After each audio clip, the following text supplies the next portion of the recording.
राम राम, नमस्कार सभी साथियों मैं कपिल और मैं आपका हार्दिक स्वागत करता हूं आपके अपने YouTube channel golden research and breeding farm पर।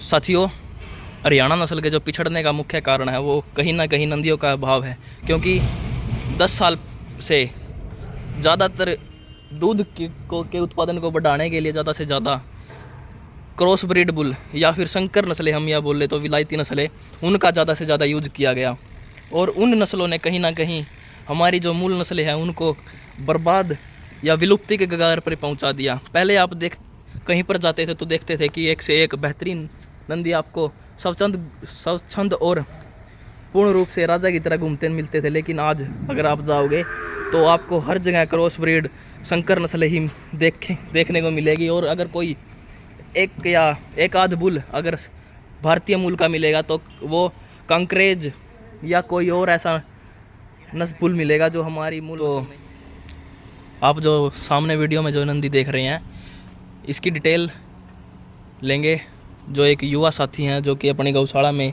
इस नंदी की डायरेक्ट मीटिंग से बच्चे ले रहे हैं। तो आइए भाई साहब। तो सबसे पहले देखने वाले सभी साथियों को प्रणाम कीजिए और अपना परिचय दीजिए। नमस्कार भाई, मेरा नाम निखिल राठी है और मैं इस गौशाला में नस्ल संवर्धन के ऊपर काम करने लग रहा हूँ और लगभग 2 सालों से मैं यहाँ पे ब्रीडिंग के ऊपर कार्य करने की कोशिश कर रहा हूँ, सीखने की कोशिश कर रहा हूँ। और हम ब्रीडिंग के लिए इसको HLDB से लेके आए थे। ये HLDB का H27 बुल है। इसका फादर HY 196 है, इसकी मदर H56 है और इसकी मदर का लैक्टेशन है 2556 लीटर 280 दिन का। तो हाँ जी, तो आप बता रहे थे कि इससे HLDB डायरेक्ट मीटिंग के लिए यूज करता था। हाँ, इसकी डायरेक्ट मीटिंग ली जाती थी। इसके सीमन भी बने थे। इसके कुछ बच्चों की हमारे पास वीडियो भी हैं।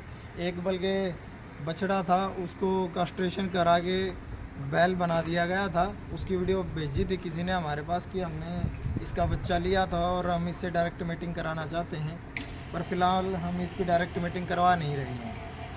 तो उसका कारण भी साथियों को बताइए। अभी क्या है कि भाई ये जो है ब्रूसेला वगैरह बीमारियां बहुत फैली हुई हैं फिलहाल। तो गौशाला का हमारा जो चल रहा है वो दूध के ऊपर ही है और अगर यहाँ पे बीमारी आ गई तो हमें बहुत ज़्यादा दिक्कत हो जाएगी। तो इससे कहीं ना कहीं गौशाला की आय में भी फर्क पड़ेगा, क्योंकि गायें अगर इन बीमारियों से इन्फेक्टेड होगी तो कहीं ना कहीं दूध में, और जो इनका प्रयास है कि एक गौशाला को अपन गाय के जो उत्पादक हैं उनसे चलाया जाए, तो वो कहीं ना कहीं रुक सा जाएगा। और आपने ब्रीडिंग के लिए ये बुली क्यों चुना? भाई हरियाणा नस्ल एक सर्वोत्तम नस्ल है जो यहाँ पे हम हरियाणा में रह रहे हैं और यहाँ की ये नस्ल है। प्रकृति ने इसको मॉडिफाई करके बनाया है जी। यहाँ के लिए। ये मतलब वर्षों से 100, 150, 500 साल से यहाँ पे है जी। तो धीरे धीरे इसके जीन चेंज हो गए। जीन चेंज होने की वजह से यहाँ पे ये रहने के लायक हो चुकी है जी। अब आप अगर कोई नस्ल किसी जगह की यहाँ पे लेके आते हो तो उसको यहाँ पे अलग अलग समस्याएं आएंगी। जैसे कि गिर की, जो मैंने पर्सनली देखा है, हमारे पास 2 गिर भी हैं जी। ये कंसीव करने में दिक्कत हो रही है यहाँ पे जी, क्योंकि ये जिस टेम्परेचर में इस प्रजाति को रहना चाहिए वो टेम्परेचर यहाँ पे नहीं मिल पा रहा है। और ये हरियाणा नस्ल यहीं की मूल प्रजाति है। और एक अगर दूसरी नस्लों को यहाँ पर स्थापित किया जाए तो यहाँ पर उन नस्लों के नंदी ना होने के कारण और सीमन का यूज करने के कारण कहीं ना कहीं वो रिपीट होंगी और प्रोलैप्स की दिक्कत आ रही है। साहिवाल में भी प्रोलैप्स की दिक्कत देखने को मिली है।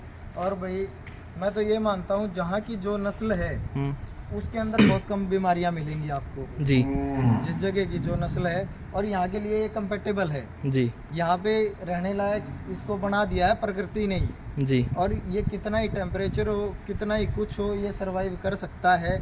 और अगर इसको यहाँ पे आराम मिलेगा, दूध भी अच्छा होगा और ये काम भी अच्छे से करेगी। और ये ड्यूअल पर्पस नस्ल होती है। हाइट लेंथ में भी अच्छी है, मिल्किंग कैपेसिटी भी अच्छी है। कोई कहता है दूध नहीं देती, लात मारती है। एक भी गाय के नाना बंद रहा हो तो मुझे दिखा देना जी। बिना नाने के दूध निकालते हैं जी। कोई दिक्कत नहीं है, कोई लात नहीं उठाती है, आराम से दूध निकालते हैं जी। ठीक है, तो भाई हमें तो सही लगती है ये नस्ल और हम तो अच्छे से इसके ऊपर काम कर रहे हैं जी। हम डायरेक्ट मीटिंग इससे लेते हैं और भाई हम सीमन का भी यूज़ करते हैं, H933 के सीमन का यूज़ करते हैं और कुछ हमारे पास गिर हैं, थार हैं। हम मेनली तो साहिवाल, हरियाणा और थार के ऊपर काम कर रहे हैं।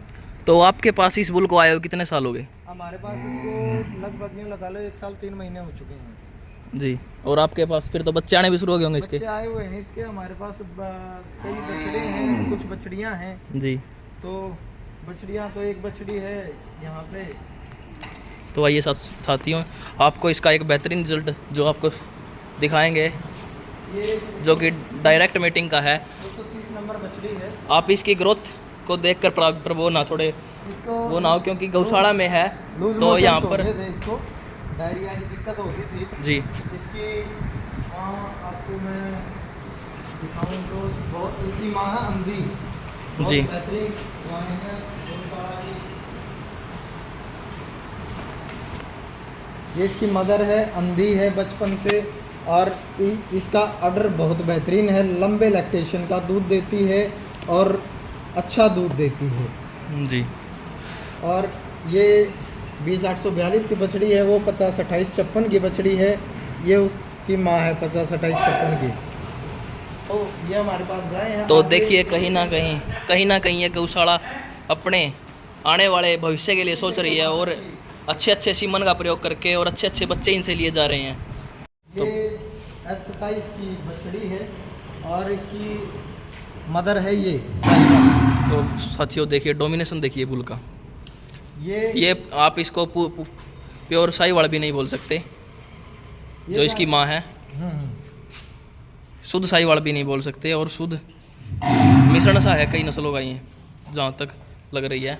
और इस नस्ल में देखिए जो इसकी अगली बछड़ी आएगी वो प्योर हरियाणा में आएगी। तो ब्रीडिंग पर जो साथी काम कर रहे हैं वो देख कर बता देंगे कि अगला रिजल्ट जो इससे अच्छे बुल का चयन करके इसे लिया जाएगा वो अवश्य ही बेहतरीन होगा और शुद्ध हरियाणा होगा। और जो इस गौशाला में काम किया जा रहा है साहिवाल भी, क्योंकि साहिवाल भी कुछ गायें इस गौशाला में है, तो उनके लिए जो ये बुल लेकर आया गया, तो इसकी डिटेल भी भाई से लेंगे। ये तो भाई साहब ये NDRI का बुल है। इसका फादर का नंबर है 327 जी। और इसकी मदर का लैक्टेशन है 2588, 280 दिन का जी। और इसको हम NDRI से ऑक्शन में लेके आए थे जी। उस टाइम तक हमारे पास इतने सोर्स नहीं थे, कहाँ से बुल ले कहाँ से ना ले। ये छोटा बछड़ा लेके आए थे, अब हम इससे डायरेक्ट वेटिंग ले रहे हैं। इसके बच्चे आने शुरू हो जाएंगे अभी जी। तो इसका रिकॉर्ड कितना है? 2588, 2500 दिन का। और फादर साइड इसकी फादर 327 है जी। नंबर, शायद बाकी कंफर्म करके आपको बताऊंगा। तो सारी गायें बाहर होने के कारण ये ऊपर चढ़ा हुआ है, तो इसे नीचे उतार कर भी इसको अभी दिखाएंगे। अंदर किया गया है 5 मिनट पहले। तो इसे नीचे तो थोड़ा सा भाव में आक्रामक है, इसलिए नीचे उतारने का मना कर रहे हैं भाई, लेकिन हम प्रयास करेंगे।